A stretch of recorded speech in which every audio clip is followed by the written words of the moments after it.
ሰላም ጤና ይስጥልኝ ውድና የተከበራችሁ የቻናሌ ቤተሰብ እንዴት ናችሁ? ደህና ናችሁ? ይሄን ያለው እግዚአብሔር ይመስገን። ለዚህ ቻናል አዲስ የሆናችሁ ሰብስክራይብ በማድረግ ቤተሰብ ይሁኑ። እንዲሁም ነባሩ ስለምታበረታቱኝ እጅግ አርጌ አመሰግናለሁ። እንግዲህ ተወዳጅና ልብ አንጠልጣይ የሆነውን ምሳሌ ድራማ ይዘንላችሁ ቀርበናል። ያው በባለፈው ክፍል እንደተመለከትነው ከመድብል ጋር አንድ ሰው ተዋውቆ ነበረ እና ዛሬ እንግዲህ ለነ ካሌብ ሰው ይሆናል ብላ ያው መሀሌትም እንግዲህ ግን ቀኝ እጅ አገኘሁኝ ብላም ያው በበፊትም እንግዲህ እንደተመለከትነው ቅድስትዬን አግቶላት ነበር። እንዲሁም ልጅቷን ምሳሌ ለመግደል ሙከራ አድርጎላት ነበረ ማለት ነው። እና ዛሬ ላይ ያው እንግዲህ እንደተመለከትነው ለመድብል ቀኝ እጅ ሆኖ ተመልክተነዋል ማለት ነው። እና በጣም ነው ደስ ያለን ዛሬ ላይ ያው ኤፍራታም ተለቃለች፣ እንዲሁም ምሳሌም ይሄ ልጅ እንግዲህ አስለቅቋል ማለት ነው። እና መሀሌት ነች በነገራችን ላይ ከዚህ መሀል ሁሉ ያው የምታሳዝነኝ ማለት ምንም ነገር በማታገኘው ነገር አንዳንዴ ክፉ ሰው ምንድነው የሚባል ነገር አለና ይው ማለት ክፋቷ ነው እንግዲህ ከነዚህ ነገር ላይ የጣላት ግን ቢሆንም በጣም ነው የምታሳዝነው። ይሄው ያም ተነስቶ ይሄም ተነስቶ እንግዲህ በስድብ ብቻ ነው የሚያንጨፈጭፋት እንጂ ምንም ጥቅም ነገር ለማታገኝበት ነገር እየደከመች ያለችው እንግዲህ እሷ ነች።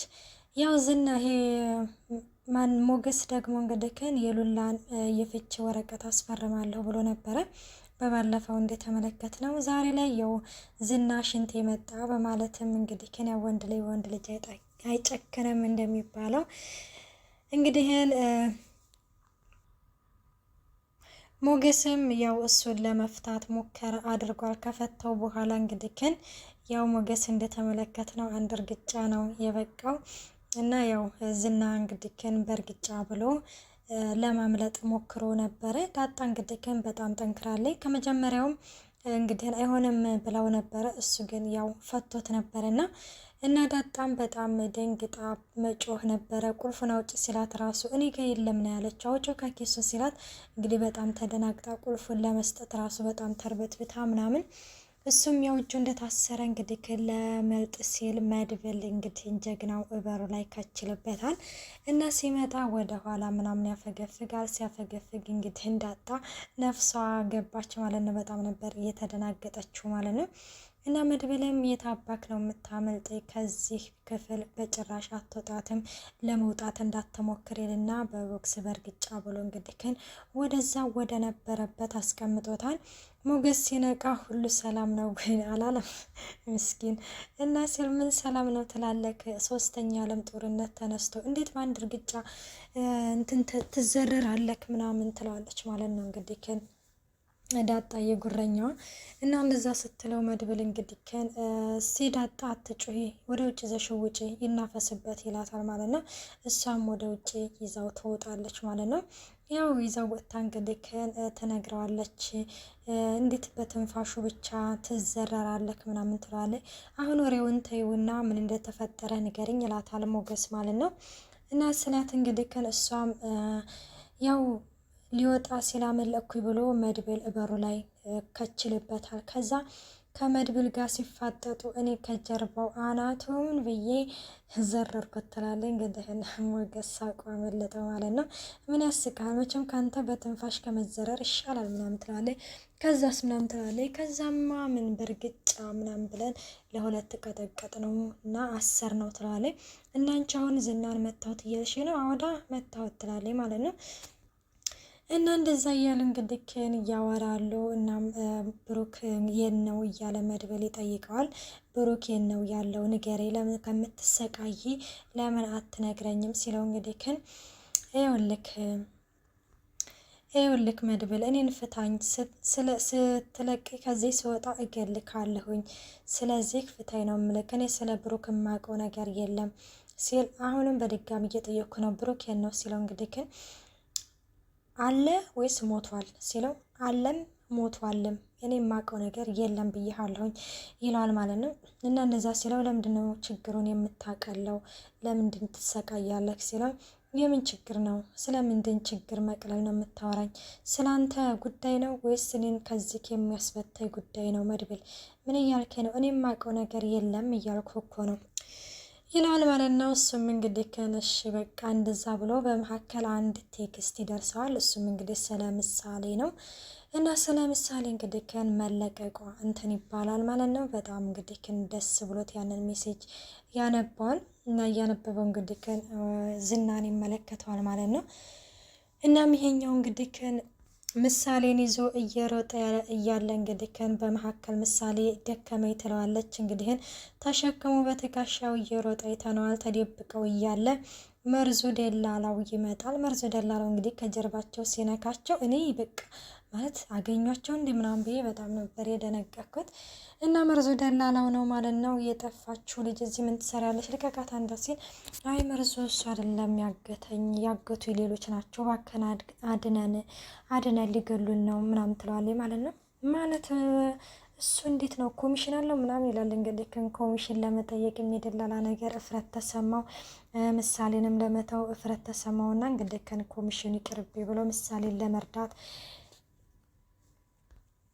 ያስባል ማለት ነው። እና እንደዛ እንግዲህ አድርጎ እንደዛ እንግዲህ እያወሩ እያለ እባክህ አድነኝ ሊገሉኝ ነው ስል መግደል ማለት ሞት ማለት ይሄ ሞት አዎ ይሄ ሞት ምናምን እያሉ እያወሩ እያለ እንግዲህ እነዚህ እየተከታተሏቸው ይመጣሉ።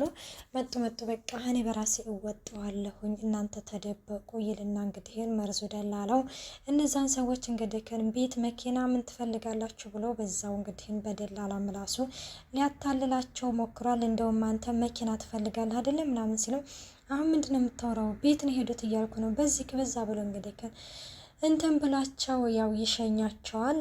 ሲሸኛቸው እንግዲህ ምሳሌ ቋንጭ እናትሽ እኮ ጠፍተሽ እኮ እየተጨነቀች ነው ምናምን ይላታል ማለት ነው። እና እንደዛ ሲል ይሄኛው እንግዲህ ስለተጠራጠረ አንተ ዞር በል ሲጀምር እዚህ ምን ልታደርግ ነው የመጣ ምናምን ሲለው እንደኔ መርዞ ደላላው እባላለሁ አታውቀኝም እንደ ሲል አይ እሱ አያውቅህም እኔ ግን አውቃለሁኝ አንተ እኔም አውቀህ ስጋ ስለገዛልኝ ነው ትለዋለች ምሳሌ። እና እሱም እንዳቀኝ ስጋ መግዛት አለብኝ እንደ ምናምን ሲለው አይ እንደዛ አይደለም ከእንግዲህ ወዲያ ያውቅሃል ትለዋለች። እና እንግዲህ እንደዛ ምናምን እየተባሉ አጎትሽ ይመጣል ምናምን እና ይወስድሻል ይላታል ምሳሌም እሷም እሺ ትላለች። እና እናትሽ ተጨንቃለች ሲላት ደውልላት ምናምን ትለዋለች ማለት ነው። እሺ ምናምን ብሎ እንግዲህ ሲደውል አይ እዚህ አይደለም የሆነ መላወስ አለብን ሲል መርዞ ደላላው ምንም ችግር የለውም እዚህ እንሆን ሲል አይ አይሆንም ይላል ማለት ነው። እሺ ብለው እንግዲህ ይሄዱና ምናምን ለቅድስትዬ ደውልላታል። ቅድስትዬ እንግዲህ በጣም ተክዛለች ምናምን ማለት ነው። እና እንደተከዘች ስልክ ሲደውል መርዙ ደላላው ነው እጭትልና ትዘጋዋለች። በድጋሚ ሲደውልላት እንግዲህ ታነሳውና ምናምን ስትለው ላይ ትፈልጊያለሽ ወይ ምናምን ይላታል ማለት ነው። ቀንተ በዚህ ጊዜ ይቀለዳል እንደ ሲል ልዘጋው ነው ስትለው እሺ በቃ እንዳዘጊ ስልኩን ይልና እንግዲህ ምሳሌን ያገናኛታል። እንግዲህ ቅድስትዬም በጣም ደስ ትልና የት ናችሁ ያላችሁ? ደህና ነች? እንዴት ነች መርዙ? በቃ ያላችሁበትን ንገሩ ትልና እየሮጠች እንግዲህ ትመጣለች። እናም መሀሌት እንግዲህ አሁን ላይ ለመሞት ተዘጋጅ ይላታል ማለት ነው።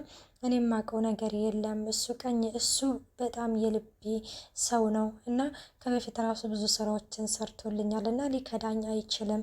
ደግሞ እናንተ እናውቀዋለን ብላችሁ አይደለም እየተቀበላችሁ ለምንድነው ነገሩን ሁሉ ወደ እኔ የምታመጡት ስትል እሱማ ካሌብ እስር ቤት ስለሚያውቀው ለዛ ነው እንጂ አውቀዋለሁኝ ያለው ለሌላ አይደለም። እኔ ግን በጣም ጥያቄ እየተፈጠረብኝ ነው ካሌብ ሆኖ የሚሰራው መድብል እንደሆነ ብቻ እየፈራሁኝ ነው ማለት ነው።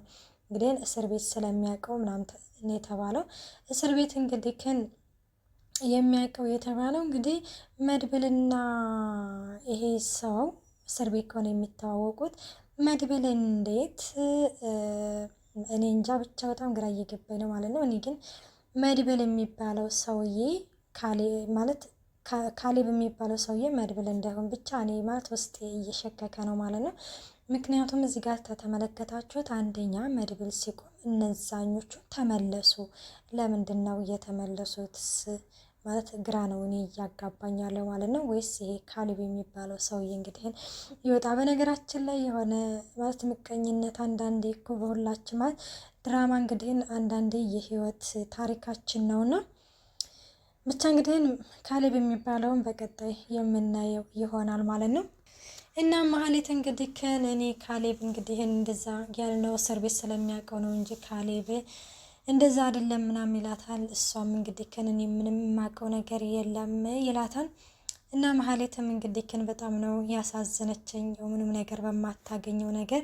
በዛ ላይ ኤፍራታ እንግዲህ 24 ሰዓት ጠብቂ ስለተባለች ሰዓቷን እየጠበቀኝ ነው እና በፊት እንግዲህ መድብልን አስይዘዋለሁ ይሄ ዝናም ይለቀቃል እያለች እንግዲህ ማህሌት እየነገረቻት ነበረ ማለት ነው። እና መድብልን የምታስይዘው አንቺ ነሽ ስትላት አዎ እኔ ነኝ የማስይዘው ብላ ነበረ ማለት ነው። እና እንደዛ ስትል እንግዲህ በር ሲንኳኳ ምስኪን ማህሌት 24 ሰዓት ሞላ እንዴ አለች። እና ማህሌትን እንግዲህ ከንጎሮሮዋን ይዟት አንቺ ከሃዲ ወጥመድ ውስጥ ኖሯል እንደ የከተትሽን እያሉም ማለት እዚህ ጋር አሁን መድብል ካሌብ ነው ወይ ልልበት የቻልኩት ምክንያት ምንድነው? አንደኛ ካሌብ ከሆነ ይሄንን ልጅ ወደ እስር ቤት ያስገባው ማለት እንዴት ተመልሰው ሊቀበሉት ቻሉ እንደዚህ ባንዴ ማለት ነው። ሲቀጥል ደግሞ እኔ እንጃ ብቻ እኔ በጣም ግራ እያጋባኝ ነው ይሄ ድራማ ማለት ነው። እና ውድና የተከበራቸው የቻናሌ ቤተሰብ እስከዚህ ድረስ ነው ይዘንላችሁ የቀረብነው። ቀጣይ ያለው በቀጣይ ቪዲዮ እስከምንገናኝ ባይ ባይ።